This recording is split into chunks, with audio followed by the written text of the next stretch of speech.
Established by Dale Cooper's visions in the original series, continuing with Fire Walk With Me as Laura Palmer's nightmare, and the return being underpinned with the meta question, who is the dreamer, Twin Peaks invites the viewer to dive into the collective unconscious, or the shared dream.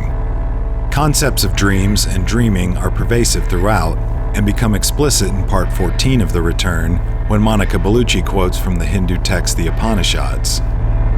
You're like the dreamer. Dreams, and then lives inside a dream. During this sequence, which contains a memory within a memory of a dream, Bellucci looks directly at the viewer and adds, What? Who is the dreamer? The question comes as the audience is hours into the sprawling story, adding another layer of depth and confusion that David Lynch has simply described as something to dwell on. Because the Twin Peaks narrative operates on both the traditional and meta levels, who is the dreamer has been commonly answered in post-return discourse with, we are. Twin Peaks is our collective experience, our collective dream.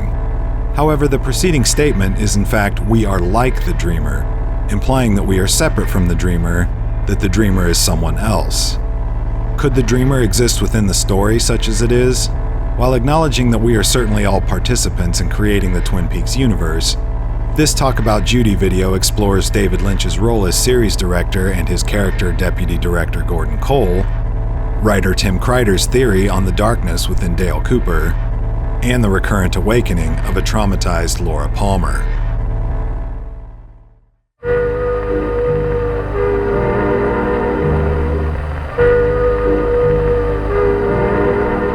Do you know where dreams come from? David Lynch is undoubtedly a dreamer who also makes films about dreamers. To understand his penchant for nighttime travel, one need look no further than The Wizard of Oz, one of his favorite films in which the hero's journey takes place in the world of sleep. From countless homages in Wild at Heart to Ruby Shoes and Twin Peaks, allusions to the landmark film abound in Lynch's body of work. You just had a bad dream. It was horrible. We were on Saturdays. While the theme permeates his films, the director says he rarely draws inspiration directly from dreams, but he loves dream logic, where events are loosely connected and feel like a dream, which in turn invites a more participatory experience. Lynch has explained on multiple occasions that his ideas come from diving deep into the unified field of consciousness through the practice of transcendental meditation, of which he is a staunch advocate. It was a dream! As series co-creator and visionary, Lynch himself can be considered the literal dreamer of Twin Peaks. Though the production of a TV show is undoubtedly a collaborative effort, Lynch is seen as the creative center of this story, which now exists in the world, and by extension in the aforementioned ocean of the collective unconscious. By revisiting a theory that dates back to the airing of the original series, we can view Lynch's character of Gordon Cole as an avatar or surrogate of the filmmaker. In this meta-context, a slightly louder speaking voice and hearing aids instead of headphones suggest Gordon Cole is David Lynch, or rather, the FBI deputy director is also the director of Twin Peaks. Holy jumping George. This idea clearly surfaces during the fourth wall-breaking sequence in Part 14 of The Return, where Lynch, as Gordon, comes face-to-face with Monica Bellucci as herself. The audience is directly confronted with the question, who is the dreamer? And Gordon then recalls the appearance of Special Agent Philip Jeffries in 1989, something he had forgotten, which is relevant to the unfolding plot. Damn! Gordon Cole is more of a traditional character in the original series and Fire Walk With Me, Agent Dale Cooper! And mainly serves as a guide that facilitates, or directs, the forward momentum of the narrative. He often stands aloof from surrounding events, popping in and out with relevant bits of information, and conveniently steps aside when the story needs to play out on its own. In the prequel film, for example, he gives agents Desmond and Stanley cryptic clues in the form of Lil, prompting them and the audience, in effect, to read between the lines. Good luck, Jet! Gordon is also on the receiving end of Cooper's concern about a dream, offering little more than a contemplative look before introducing the long-lost Jeffries. Season 1 of the original series features Lynch's off-camera voice when Gordon phones Cooper with the results of Laura Palmer's autopsy. I'm looking for a Sheriff Harry S. Truman. He physically appears in Season 2 stopping by the sheriff's station to convey more lab results and re-emphasize the importance of the missing diary pages, a concept previously absent in the premiere episodes. Gordon also shows up to reinforce Wyndham Earle as a foreboding presence, an arc that will carry through the remainder of the season. Episode 13 dramatically ends with the revelation of Mike, If we give him the drug, Coop, you'll never see the other side. and the turning of eyes to the Great Northern Hotel as the perceived location of Bob. The meta-dynamic of the detached Gordon Cole as David Lynch becomes most evident in the opening of the following episode. The entire story and pop culture phenomenon of Twin Peaks had built to this moment, and just as Cooper and the team are about to discover who killed Laura Palmer, Gordon Cole unexplainedly bows out and heads for completely unrelated business in Bend, Oregon, leaving David Lynch to direct the remainder of the infamous episode 14. Here's to the Bureau. 25 years later, Lynch's character is again more of an expository element, providing small bits of information and marginal amounts of context when necessary. Dirty, bearded men in a room. As the events of the return unfold, the now deputy director and his team seem to be just as confused as we are. I don't understand the situation at all. Like one trying to navigate a dream, the FBI is almost always reactive, never ahead of, nor are able to, really define the problem. He's dead. Cole and company fail to catch up with Mr. C or deal with Diane until it's almost too late, and it is only at the last minute that they realize what has been obvious to the audience for more than 12 hours of screen time. Dougie is Cooper? As a comic relief element and proxy for Lynch, Director Cole also seems to purposefully be toying with us through self-indulgent and perhaps unnecessarily long sequences.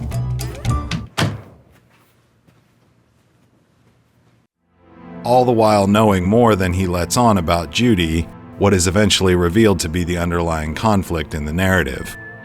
In Part 7, he daydreams in front of a photograph of the atomic bomb, the centerpiece of his office, that will become the centerpiece of the Part 8 origin story featuring this entity.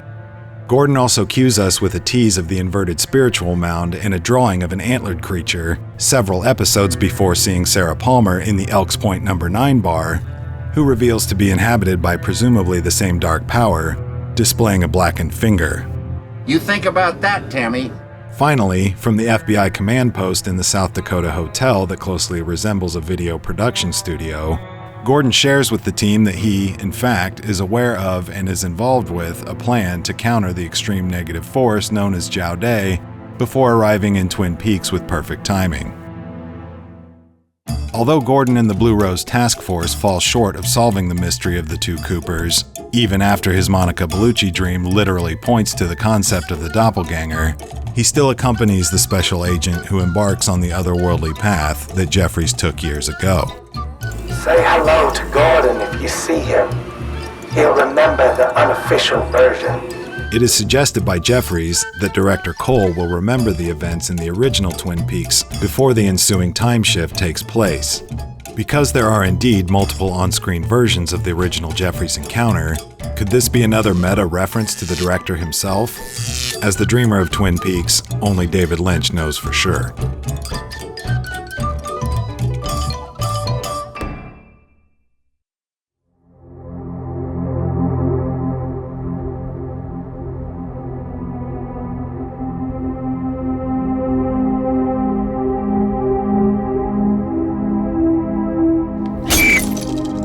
The events of the original series left Special Agent Dale Cooper cleaved in two, taking the forms of the malevolent Mr. C and the invalid Dougie Jones, with the story of the return arguably being about the reconciliation of these two halves. Many argue that the true consciousness of Dale Cooper remains trapped in the Black Lodge throughout, existing as a passive witness, or the dreamer, of the developing plot.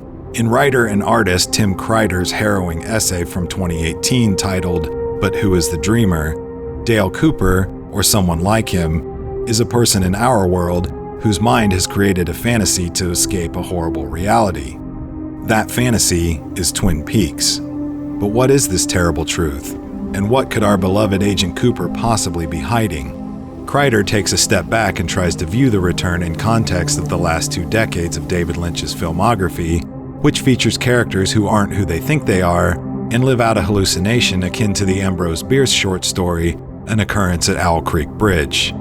In the classic Civil War-era tale, a Southern man is about to be executed by hanging. He is pushed from the bridge by Union soldiers to his death, but the rope breaks and he escapes to make his way home. Just as he is about to find relief in the arms of his wife, the rope snaps, and the reader is brought back to the bridge with the realization that his escape was a fantasy created by a mind engaged in self-preservation. From Hollywood, California, where stars make dreams, and dreams make stars. A similar dynamic is present, Kreider notes, in Lynch's so-called Hollywood trilogy, where sexy noir fantasies mask the nightmarish truth of reality. I like to remember things my own way. In Lost Highway, the character of Fred is imprisoned for killing his wife, subsequently awakening as the completely different character of Pete and is released from prison. This is arguably an escape fantasy imagined by Fred that plays out until his subconscious bubbles up and unravels the dream, forcing him to face himself before he is captured again or executed. Something similar is occurring in Mulholland Drive, though the setup is the opposite. The film opens with a fantasy, a sleuth story of an idealistic Betty who arrives in Los Angeles in pursuit of an acting career and is immediately met with the promise of love, success, and real-life mystery and intrigue. It'll be just like in the movies. We'll pretend to be someone else. The third act reveals the dark side and the probable truth. Betty is really Diane, a failed actress overcome with jealousy who has her lover killed, and that the detective story is actually her death dream, a mental scenario played out just before or during her suicide. Inland Empire becomes more expansive and complicated as the life of actress Nikki Grace becomes intertwined with not only the plot of a remake she is starring in, but the tragedy surrounding the original foreign film based on a gypsy folktale in which the lead actors were murdered. I'm sorry, what is that? Kreider acknowledges that the characters in Inland Empire double, triple, and quadruple themselves, and it becomes increasingly more difficult to know what is truly supposed to be real. The idea, however, remains. A woman has been murdered, and someone is living inside a dream. The protagonists of Lost Highway, Mulholland Drive, and Inland Empire are each telling themselves a story to mask their own evil truth, and Kreider argues that Twin Peaks: The Return can be viewed the same way. He posits that Dale Cooper, or a real-world counterpart, is the dreamer, and that Twin Peaks, especially The Return, is his fantasy that masks the murder or failure to prevent the murder of a woman. Indeed, a woman in trouble, Inland Empire's tagline, is a pervasive theme throughout Twin Peaks and takes on many forms which are all related to Cooper. Laura Palmer, Caroline Earle, Annie Blackburn, and Diane Evans are all representative of a woman that the suggested real Cooper has failed. Not only are they symbolic of a woman that Cooper couldn't protect, Kreider believes with the added context of Bob, Wyndham Earle, Mr. C, and the proverbial evil that men do, there is a strong probability that the dreamer is also a killer. If Mr. C, rapist, murderer, and host to a demon parasite, is actually the shadow side of this meta-Cooper, then it is certainly plausible that he committed horrible acts in our reality. Like the stories of Fred, Betty, and Nikki Grace, perhaps The Return is Dale Cooper's escape fantasy, death dream, or convoluted mystery that he has constructed to mentally absolve himself. Mr. C and Dougie Jones represent a literal schism of the Twin Peaks' supposed hero, two characters created from the same personality that are reconciled in Part 17 when the face of the dreamer appears. Kreider asserts, however, the superimposed Cooper is said real-life author who created this fantasy, who has now revealed himself and is one step closer to confronting his reality. Because the lights blow out after the dreamer Cooper emerges in Part 17, similar to the electrocution at the home of Dougie Jones that produced a new Cooper, the question is raised, how many iterations of this character in this story has the author dreamed up? Kreider suggests that the Richard incarnation is the embodiment closest to the real-life Cooper, and may indeed be the final iteration before the dreamer wakes to confront the reality he has desperately been trying to escape. The elaborate fantasy of Twin Peaks has seemingly unraveled, and this last version of Cooper has led a woman that looks like Laura back to a bleaker, more realistic town, closer to the cold actuality than the audience has ever been. A failed protagonist, a dead-end plot, and a bone-chilling scream finish the story, and Twin Peaks goes dark yet again. Does the dreamer now awake and confront his truth? And what is that truth? As Laura Palmer whispers to Dale Cooper in the Red Room one last time, Kreider speculates that instead of, "My father killed me," the secret is "You killed me."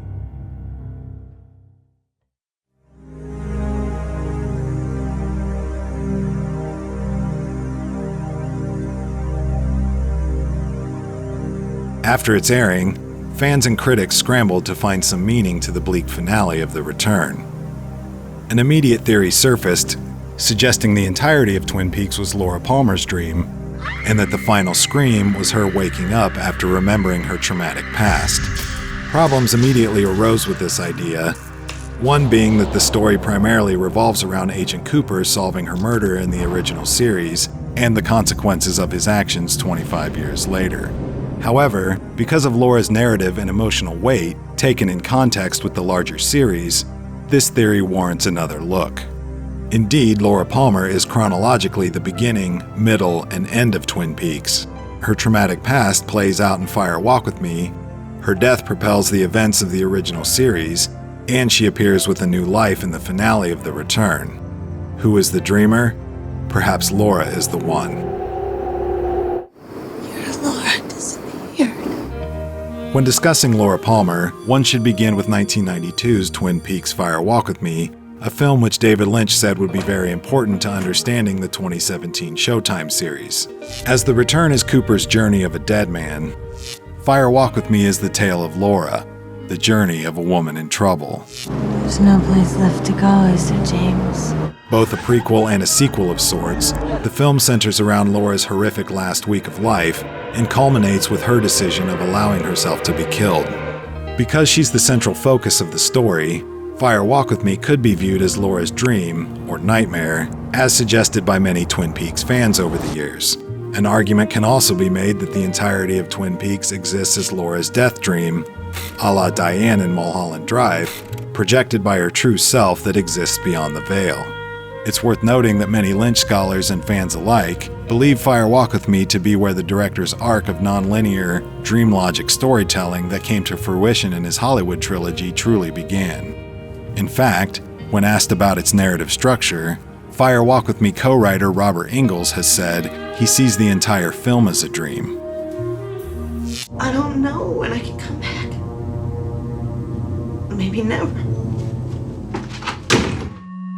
For 25 years, the original series and Fire Walk With Me formed a narrative circle. The prequel-sequel feature chronicles Laura's last days. Her death launches the story of the television series, which ends with Cooper being trapped in the Red Room, from where he is able to guide and comfort her in said last days, including her death and crossing over. Twin Peaks resumed 25 years later, with Cooper and Laura still in the Red Room, and the events of The Return continue as a result of the fallout caused by her death. Laura Palmer exists in the limited event, like the original series, more or less as a phantom felt through memory and vision. The final act revisits Fire Walk With Me and shows Agent Cooper removing Laura from the timeline in which she was killed, thus creating a different timeline in which he presumably meets her as Carrie Page in Odessa, Texas. The resurrected dreamer of Fire Walk With Me returns home in the last moments of The Return and releases a deafening scream, believed by many to be fueled by abuse traumas suppressed for 25 years, while Laura adopted this new persona in the newly created timeline. Regardless of what actually happens when the lights go out, or what the ending of The Return truly means, Cooper's actions broke this narrative cycle by changing the past, which in effect transformed the entire story into a Mobius strip or infinity loop. From this new vantage point, Fire Walk With Me and the tale of Laura still remain hinged at the center, the crossroads of Twin Peaks, so to speak. But if Twin Peaks is indeed a dream, and Laura's scream at the end of The Return is her waking up, then where and when exactly does the sleeper awaken? The primal release in the finale resonates with the audience for a multitude of reasons, a major one being that it has happened before. Laura's scream follows a realization or a confrontation with an awful truth, indeed for the second time. In The Return, Carrie Page is triggered by Cooper's question, What year is this? before hearing her mother's voice calling from inside her childhood home. She remembers that she is Laura Palmer, becomes emotionally flooded, and releases years of repressed traumatic memory.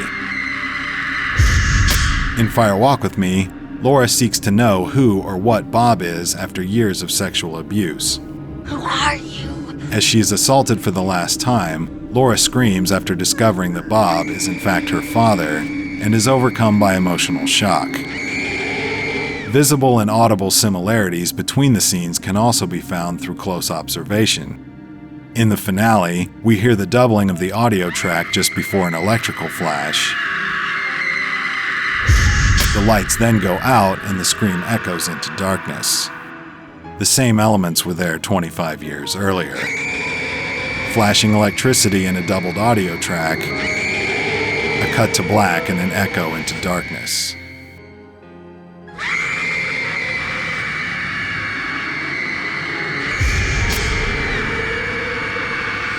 The screams certainly mirror each other by representing the cyclical nature of abuse, and by extension the entire Twin Peaks story, but they could also overlay each other and mark the spot where the future meets the past, and the now infinite story begins again.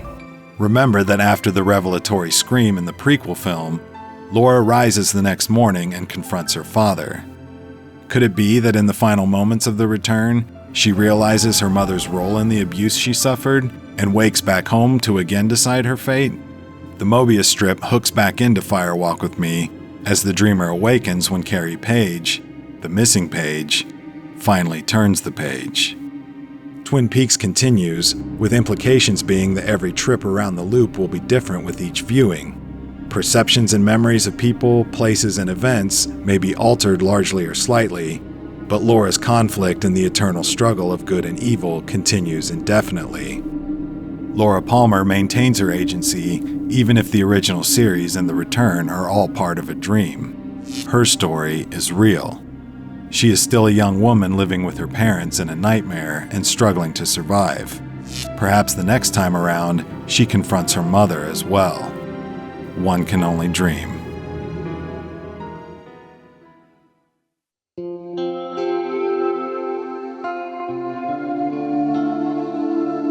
This video explored 3 theories surrounding 3 pivotal Twin Peaks characters, and like all theories, probably generated more questions than answers, and more problems than solutions, especially when discussing Agent Cooper and Laura Palmer.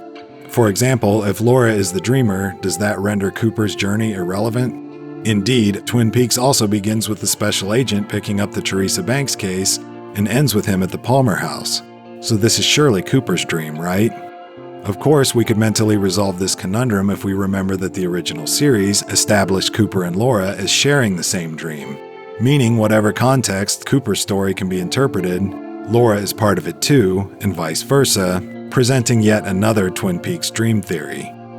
One dream does not negate the other. They are intrinsically linked in the same way your individual experience or interpretation doesn't, or shouldn't, negate anyone else's. Because Twin Peaks is so vast, the reality is that even the supposed thesis statement of who is the dreamer does not encapsulate every idea or theme presented. David Lynch relishes in the subjective, emotional response of the viewer. In Twin Peaks, the shared creation of the director and writer Mark Frost, alternate realities share the same space, narrative and meta-critiques intersect, while characters themselves live inside their own dream. Like Laura, Cooper, and Gordon, we all share this dream imprinted in the collective unconscious, but we create it and perceive it individually. Perhaps the correct response to who is the dreamer is to look at yourself in the mirror and answer, I am. I am the dreamer, you are the dreamer, and it is up to all of us to keep the dream of Twin Peaks alive.